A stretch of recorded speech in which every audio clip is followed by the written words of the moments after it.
लौलीपुरा नाम का एक छोटा सा गांव था। दिवाली का त्योहार नजदीक आ रहा था, इसलिए पूरा गांव चमकीली झाड़ियों से और लाइटों से सजा हुआ था। गांव के लोग दिवाली का त्योहार बहुत ही धूमधाम से मनाया करते थे। एक रोज गीता अपनी बेटी को लेकर दिवाली का सामान लेने मार्केट जा रही होती है। बाजार में तरह तरह के पटाखे देख लीला अपनी माँ की ओर पटाखे खरीदने की जिद करने लगती है। माँ देखो ना, बाजार में कितने सारे पटाखे हैं, मुझे भी थोड़े से पटाखे दिला दो ना। एक तो बाजार में दिवाली का इतना महंगा सामान है, ऊपर से तुझे पटाखे चाहिए। दिवाली आई नहीं कि तुझे पटाखे चाहिए। हाँ, अब एक शब्द मुंह से मत निकालना। ऐसा बोलकर गीता लीला को चुप करवा देती है और उसे एक भी पटाखा नहीं दिलवाती है। घर आने के बाद लीला बहुत ही उदास हो जाती है और पटाखे न दिलाने पर वह अपने घर से कहीं बाहर की ओर निकल जाती है। बहुत देर चलने के बाद लीला किसी जंगल में बरगद के पेड़ के नीचे जाके बैठ जाती है। बरगद के पेड़ के नीचे बैठकर लीला बहुत तेज तेज से रो रही होती है। उसी बरगद के पेड़ पर एक बहुत ही डरावनी चुड़ैल बैठी होती है। वह लीला को रोता हुआ देख मुस्कुराती है और बोलती है, आखिर मुझको जिसकी तलाश थी वो खुद ही मेरे पास चलकर आ गया। ऐसा बोलकर चुड़ैल सुंदर लड़की के रूप में लीला के सामने जाती है और बोलती है, अरे मेरी बच्ची, क्या बात है, तुम इतनी जोर जोर से गला फाड़ के क्यों रो रही हो?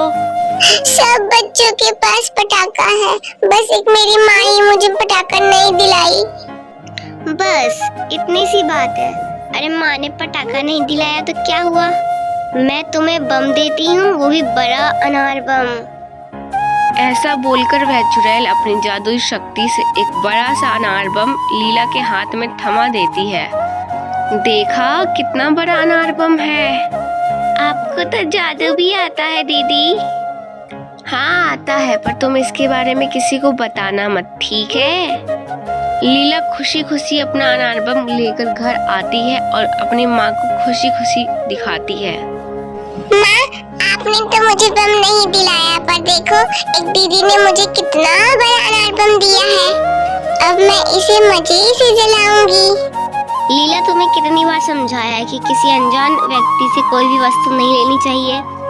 मगर लीला अपनी माँ की कोई बात नहीं सुनती है और वह जाकर अपने अनार बम को जला देती है। अनार को जलाते ही उसमें से काफी सारी बुहार और धुआं निकल रहा था।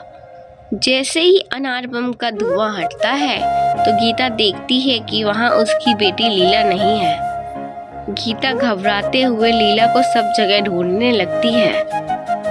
काफी दूर देखने के बाद भी मगर उसे लीला कहीं नजर नहीं आती है।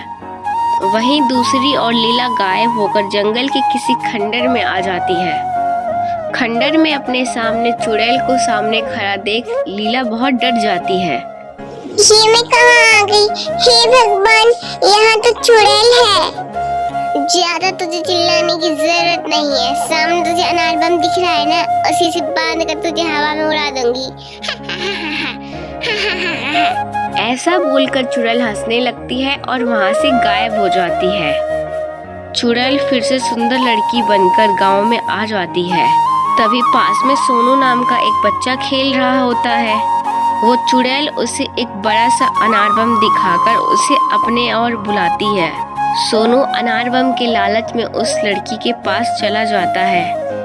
बेटा, दिवाली आ रही है तो तुम्हारा भी मन पटाखे जलाने का करता होगा ना, इसलिए देखो मैं तुम्हारे लिए कितना बड़ा अनार बम लेके आई हूँ।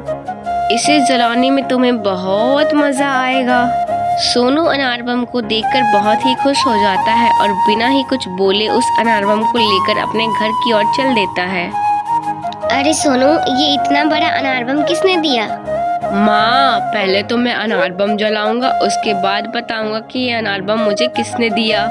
ऐसा बोलकर सोनू अनार बम जलाता है। अनार बम जलाते ही अनार के धुएं के साथ वो भी गायब हो जाता है। सोनू गायब होने के बाद वो भी खंडर में चुड़ैल के पास पहुंच जाता है। चुड़ैल मर गया, ये अनार बम में तो चुड़ैल निकली। चुप हो जा, बिल्कुल चुप हो जा। अगर ज्यादा चिल्लाए ना तो तुझे भी इस अनार बम के साथ बांधकर आसमान में उड़ा दूंगी।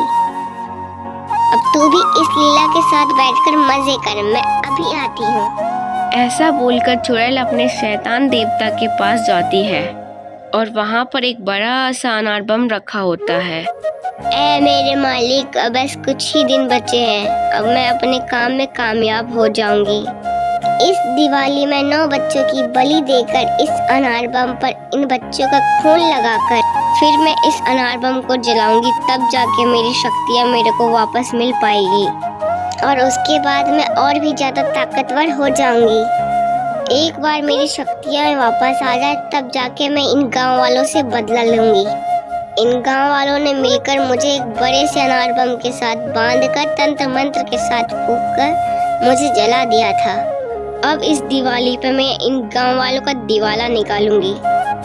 ऐसा बोलकर चुड़ैल जोर जोर से हंसने लगती है और वहाँ से गायब हो जाती है और गांव में एक और बच्चे को अपना शिकार बनाने जाती है। आए दिन गांव में बच्चे धीरे धीरे गायब हो रहे थे, जिस वजह से पूरे गांव में हाहाकार मचा हुआ था। तभी गंगा की बेटी मीना एक बड़ा सा अनार बम हाथ में लिए हुए आ रही होती है, जिसे देख गीता मीना से बोलती है, ये बड़ा अनार बम किसने दिया, कहाँ से मिला? अरे कुछ तो बोल मीना। एक दीदी ने मुझे अनार बम दिया है और पता है वो अपने जादू से बहुत सारा अनार बम ले आ सकती है।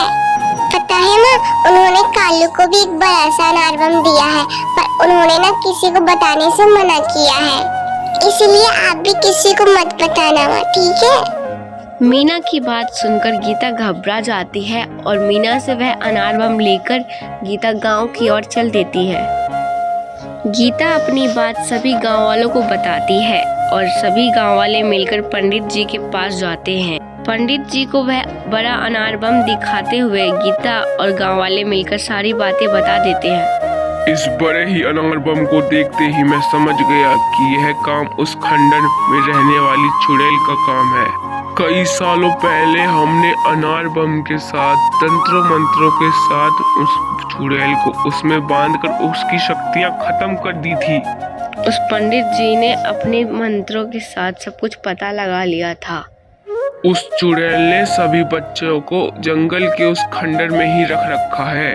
दिवाली के दिन वह सभी बच्चों की बलि देना चाहती है। ऐसा होने से हमें रोकना होगा, ये अनर्थ हमें रोकना होगा। मैंने देखा उस खंडर में एक बड़ा सा अनार बम रखा हुआ है। मैं अपनी बच्ची को उस चुड़ैल के हाथों मरने नहीं दूंगी। मैं कुछ भी हो जाए, मैं अपनी बच्ची को बचा के रहूंगी। इस काम में बहुत ही बड़ा खतरा है। अगर चुड़ैल को जरा भी भनक लगी कि तुम अपने बच्चे को बचाने आई हो, इसलिए वो तुम्हें भी नहीं छोड़ेगी।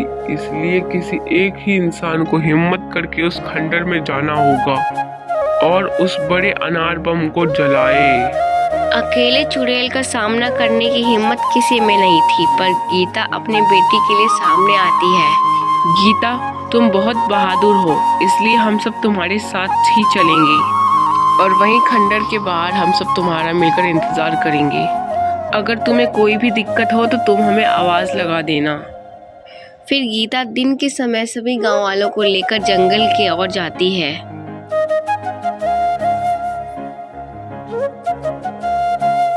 और बहुत ही बहादुरी के साथ अकेले ही खंडर के अंदर जाकर देखती है कि सभी बच्चे डरे सहमे एक कमरे में बंद है और चुड़ैल अपने शैतान देवता के सामने बैठकर बड़े ही तंत्र मंत्र के साथ पूजा कर रही होती है। उसी वक्त चुड़ैल की नजर गीता पर पड़ती है। चुड़ैल गुस्से से चिल्लाते हुए बोलती है, तेरी इतनी हिम्मत, तू मेरे ही खंडर में आके मेरी पूजा में भंग कर रही है। ऐसा बोलकर चुड़ैल गीता का गला पकड़ लेती है। आज तो तेरा काम तमाम रानी, तुझे पता नहीं है तूने किससे पंगा लिया है। एक ऐसी चुड़ैल जिसकी शक्तियाँ खराब अनार बम में है। ऐसा बोलकर गीता चुड़ैल से अपना गला छुड़ा लेती है। तेरी शक्तियाँ तो कुछ साल पहले ही खत्म हो चुकी है, इसलिए तू मेरा कुछ नहीं बिगाड़ सकती। माँ, आप इस चुड़ैल को छोड़ना मत, इसने हमें बहुत तड़पाया है, बहुत सताया है, हमें बहुत डर लग रहा है माँ। हाँ ताई, इस चुड़ैल को बिल्कुल मत छोड़ना। इस चुड़ैल को इसी के अनार बम के साथ बांधकर इसको आसमान में उड़ा देना। तभी चुड़ैल बोलती है, अरे ओ चिरकुट, तुम सबकी बहुत आवाज निकल रही है। इससे तो मैं बाद में निपटूंगी, पहले मैं तुम्ही को इस अनार बम के साथ बांधकर आसमान में उड़ाती हूँ। तभी गीता मौके का फायदा उठाकर जल्दी से उस अनार बम में आग लगा देती है। अनार बम जलते ही राक्षसनी चुड़ैल मर जाती है। गीता सभी बच्चों को सुरक्षित खंडर के बाहर ले आती है और खुशी खुशी अपने घर चली जाती है। गीता ने अपनी समझदारी और सूझबूझ से सभी गांव वालों के बच्चे को बचा लिया। ऐसी और वीडियो देखने के लिए चैनल को सब्सक्राइब और एक लाइक जरूर करें। धन्यवाद।